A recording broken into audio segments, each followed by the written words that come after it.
They thought I was too old to notice, too weak to fight back, too blind to see what they were planning behind closed doors. But that night, when I overheard the words nursing home, whispered like a death sentence, something inside me woke up. And before the sun could rise, I was already gone. I never imagined that the people I loved the most, the ones I trusted with my final years, would become the reason I had to run for my life. You spend decades building a home, raising a family, giving every last ounce of strength to protect them, only to discover that age turns you into a burden in their eyes. That night, as I stood behind the half-closed kitchen door and heard my daughter-in-law say, "We should put her in a nursing home. It's time," my heart froze. Not because of the nursing home, but because my own son stayed silent. In that silence, I heard the truth. In that moment, I learned where I truly stood in a home I helped build. And that is why I want you to stay with me through this entire speech, because what happened next didn't just save my life. It taught me the most powerful lesson about self, worth, human nature, and the dignity we often forget we deserve. If you've ever felt unseen, unwanted, or pushed aside by the very people you gave everything to, then my story will speak directly to your soul. That night had a heaviness I couldn't explain at first. A tension that didn't come from noise or chaos, but from the quiet way the house seemed to breathe differently. I could feel it, the way you sense a storm long before the thunder arrives. My daughter-in-law moved around the living room with sharp, impatient steps, not bothering to hide the irritation written across her face. She opened drawers too loudly, closed cabinets too aggressively, sighed as though my presence in the house was an inconvenience she was forced to tolerate. I tried to tell myself I was imagining it, that maybe she was just tired or rushing or overwhelmed by her own thoughts. That's what we parents do. We explain away the signs even when they sit right in front of us. We excuse, we soften. We give people room to be flawed because we loved them long before they learned to no longer love us back the same way. Still, something felt different that evening. Even the air felt colder, the silence heavier. I sat on the chair by the window pretending to read, though my eyes barely followed the words. My heart had a quiet unease, like it knew what my mind was still refusing to admit. When she spoke to my son earlier in the day with that clipped tone, I felt a sting but pushed it aside. When she complained about the electric bill, the groceries, the noise, I swallowed my hurt like I always did. After all, I was living under their roof. I didn't want to trouble them. I didn't want to be the reason for tension. Parents often keep shrinking themselves to fit inside the expectations of their children, never noticing how much of themselves they've already erased. But that night would show me how wrong I had been, how blind, how trusting, how unaware of the conversations whispered behind closed doors. I decided to make tea before going to bed, hoping the warmth would calm the tightness in my chest. As I approached the kitchen, I heard their voices, hers sharp and determined, his softer, nearly indistinguishable. The door was slightly open, and I paused, not out of curiosity, but because something in me froze before I even heard the words. My instincts were trying to warn me. I stepped closer, as quietly as someone my age could manage, my hand brushing the frame, as if I needed something to steady me. And then I heard her say it without hesitation, without guilt, without even lowering her voice in consideration of the woman just a few feet away. "We should put her in a nursing home. She's slowing us down. She's making things difficult." Her words were so casual, so practiced, as though she had said them many times in her mind before speaking them aloud. She said it the way someone says they're rearranging furniture or replacing something old and worn. My chest tightened so painfully that I thought the sound would give me away. For a moment, I couldn't breathe. It wasn't shock that held me there. It was a grief so heavy it pinned me in place. But what shattered me more than her tone or her words was the silence that followed. My son didn't defend me. He didn't say, "No, she stays." He didn't say, "She's my mother." He didn't even say, "Let's talk about this." Nothing. Just silence. the kind of silence that tells you everything you need to know, the kind that whispers the truth no one wants to say out loud. I could hear him breathing. I could feel his discomfort, but I didn't hear love. I didn't hear loyalty. I didn't hear the voice of the boy I raised, the boy I sacrificed for, the boy I thought would never forget, who held him through every fear and every sickness. In that silence, a part of me broke, the part that still believed I belonged in that house, the part that thought family wouldn't turn away from you just because you grew older. I held on to the doorframe as if it were the last piece of solid ground I had. My thoughts raced back through every memory, every birthday I planned, every meal I cooked, every night I spent comforting him when he was small. It's strange how quickly memories turn into questions when betrayal enters the room. Did any of it matter? Was I ever truly wanted here, or had I simply overstayed my usefulness? Still, beneath the heartbreak, something else stirred. Something I hadn't felt in years. A quiet fire, a whisper of strength I thought age had taken from me. As I walked back to my room, I didn't cry. The tears sat behind my eyes, heavy but unspilled, as though my heart had decided this was not the moment to break. Instead, it was the moment to wake up. I realized then that age doesn't make you powerless, only love, placed in the wrong hands, does. If I stayed, I would lose more than my place in the home. I would lose my dignity, my identity, my worth. Sitting on the edge of my bed, listening to the faint echoes of their conversation, I felt a clarity I had been avoiding for years. Sometimes, the harshest truths arrive like a cold wind, unwelcome, unexpected, but impossible to ignore. And that night, truth finally found me. It showed me what I meant in that household. It revealed the things people say when they assume you're not listening, when they think your age makes you unaware, unimportant, disposable. That night marked the moment everything changed, the moment I understood that the choice was no longer theirs to make about me.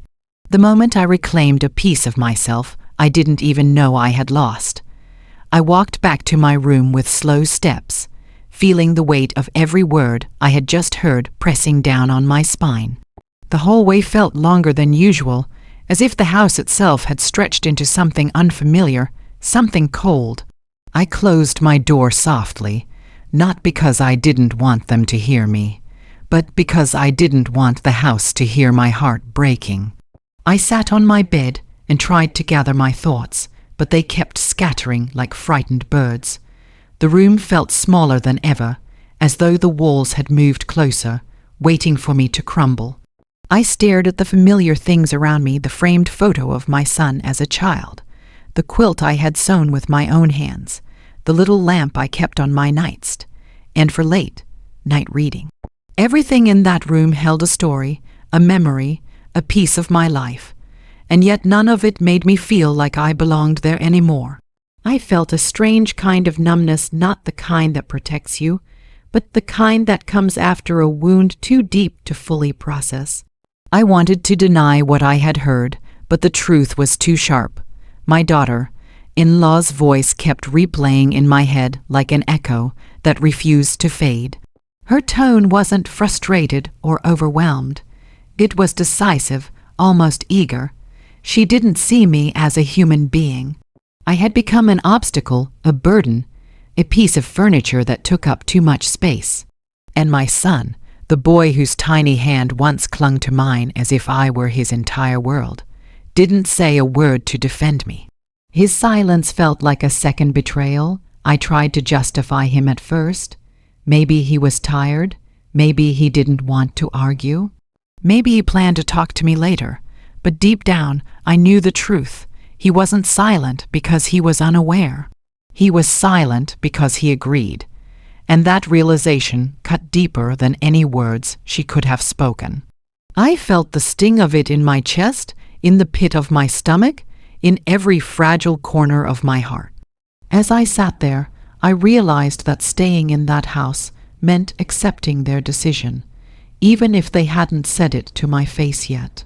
Staying meant waiting for the day they would sit me down and pretend it was for my own good.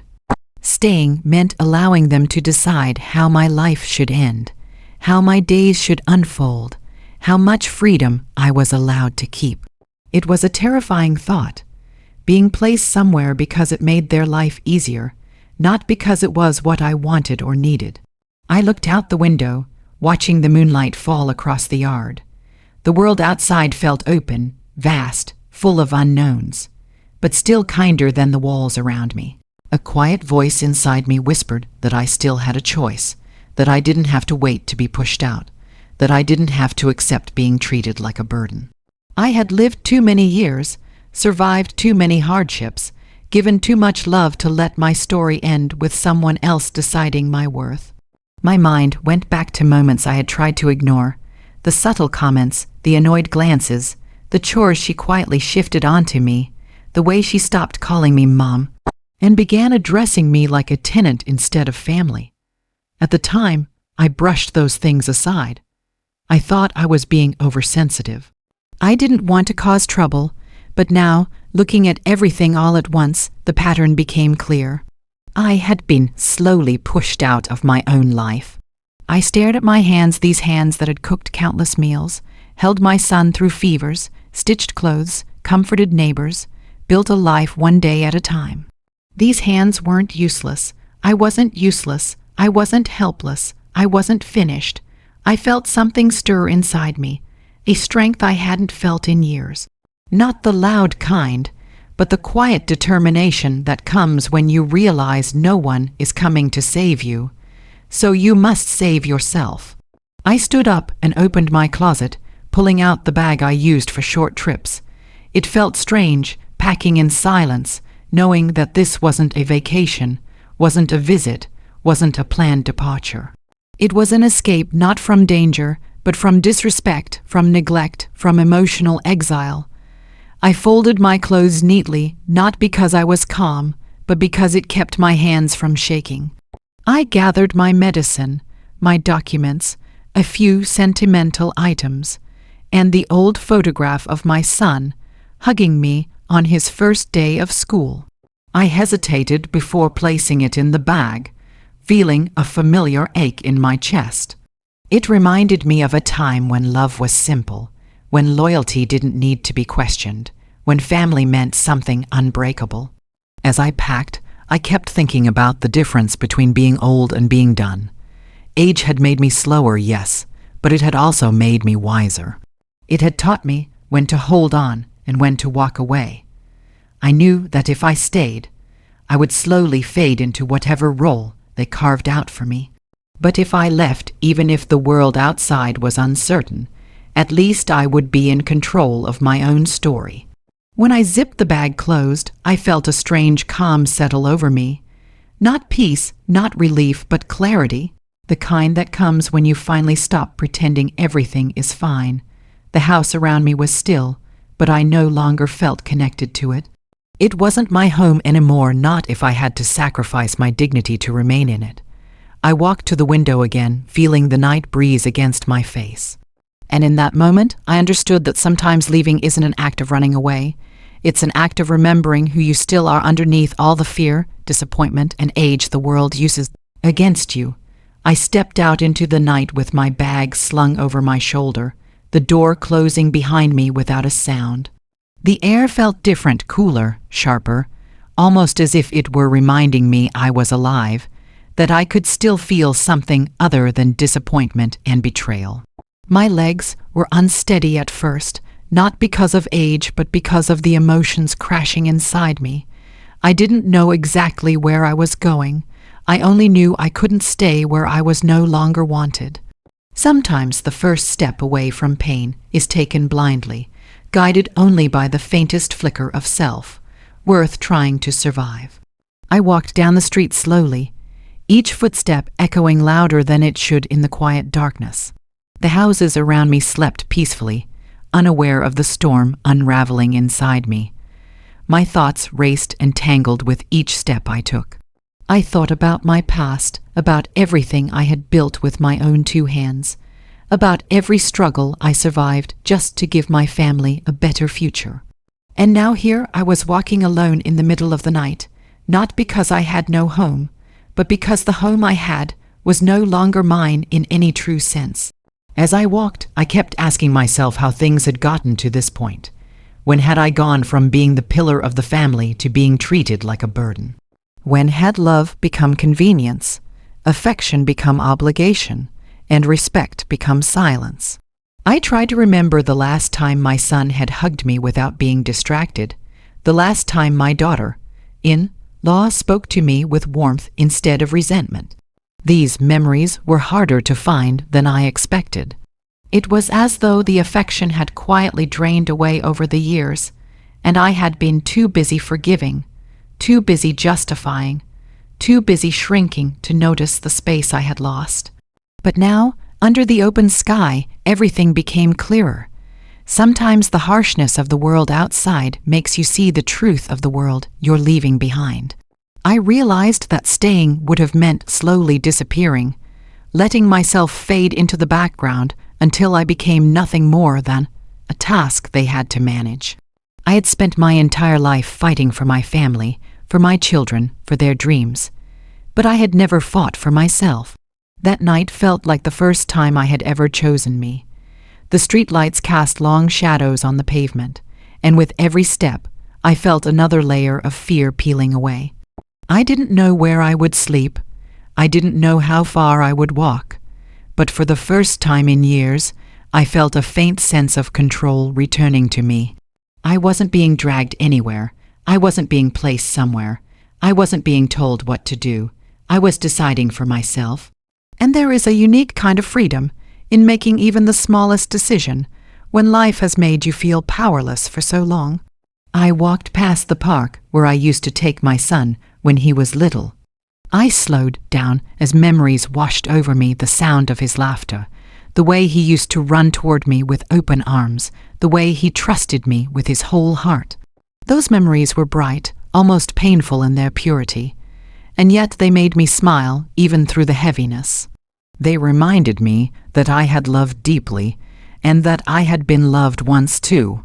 They reminded me that my life had purpose long before anyone else had opinions about where I should live or how I should be cared for. I sat on a bench for a moment, letting my body rest. The quiet of the night wrapped around me, and I listened to the distant noises, the rustling of leaves, the hum of streetlights, the occasional car passing by. It was peaceful in a way I hadn't felt inside that house for a long time. Peace doesn't always come from stability. Sometimes it comes from escape. Sometimes it comes from choosing uncertainty over disrespect.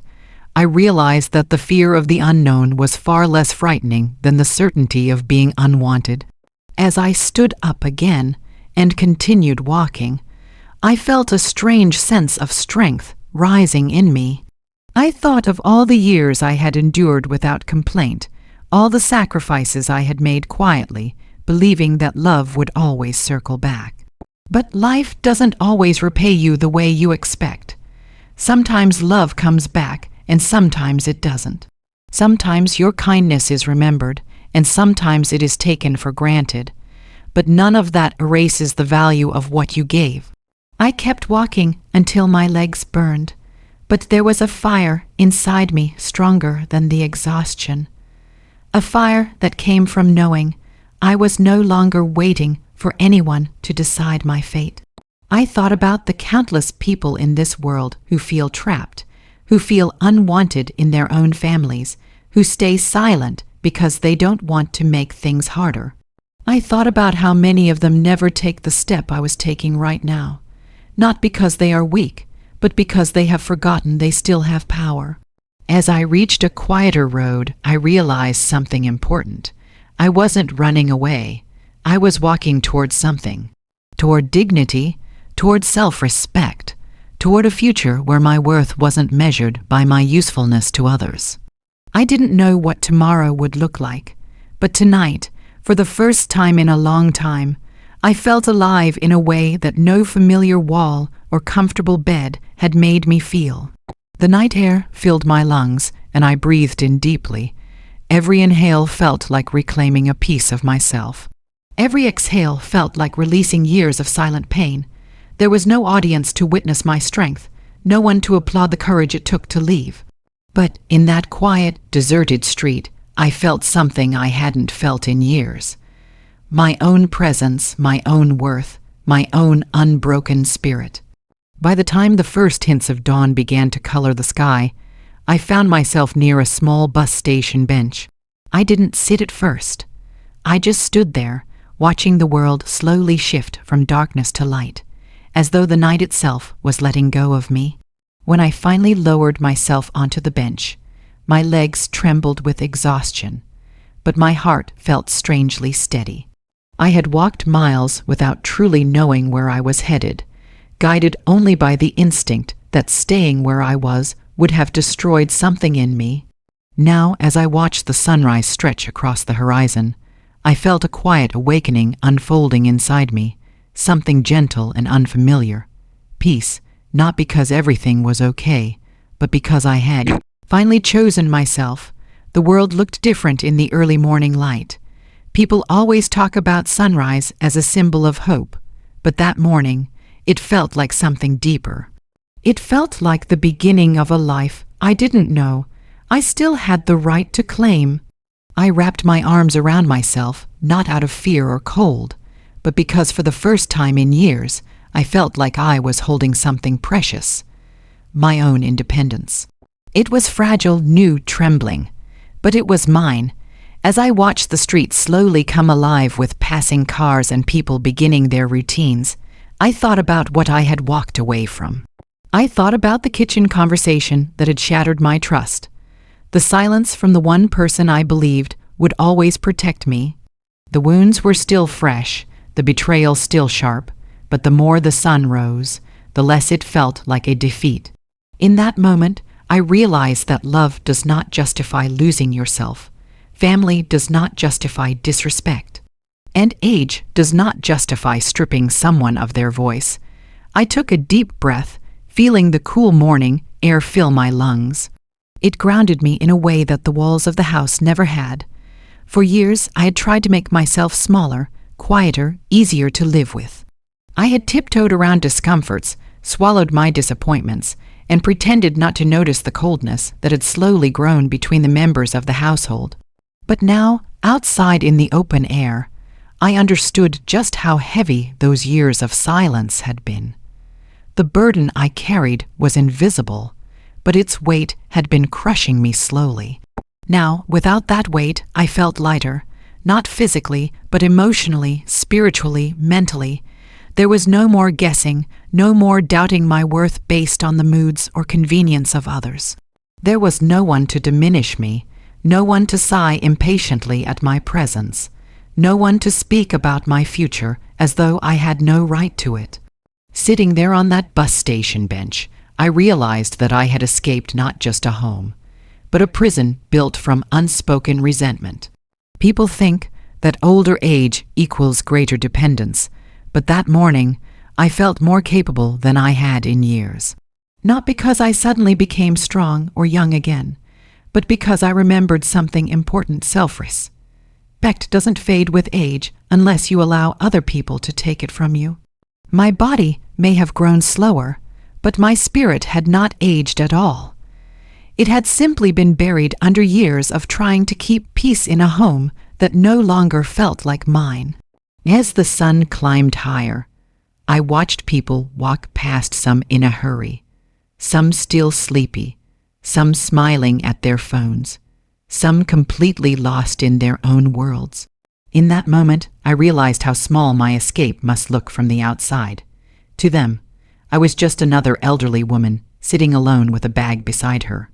They didn't know the storm I had walked through, the strength it took to leave the only familiarity I had, or the pain that pushed me into the night. But that didn't matter, because what mattered was that I knew. I knew what I had survived. I knew what I had reclaimed.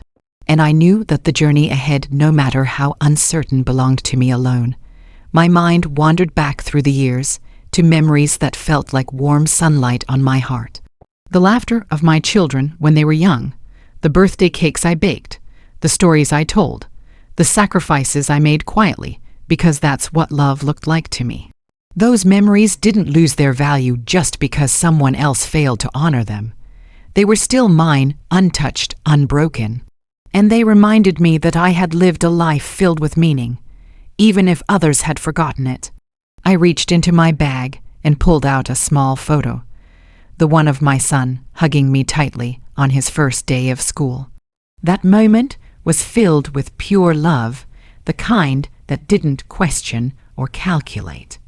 I let my fingers rest on the image, and instead of feeling bitter, I felt something softer.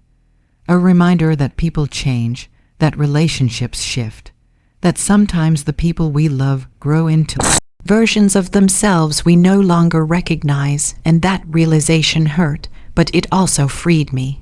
Because I understood that although I could not control others, I could choose how I moved forward from this day. I didn't know where I would go yet. I didn't know what challenges awaited me, but sitting there, watching the golden light touch everything around me, I felt a certainty blooming inside my chest. I was not done living. I was not done choosing. I was not done being someone with worth, dignity, and a voice. The world around me continued to grow brighter, and with it, so did something within me. Not hope exactly, but something deeper self-recognition, the understanding that I had value simply because I existed. I didn't need anyone's permission to feel that way. I didn't need anyone's approval to claim it. For the first time in a long time, the decisions ahead were all mine, and the path, unknown, unpredictable, unsteady, felt like freedom waiting for me to walk it.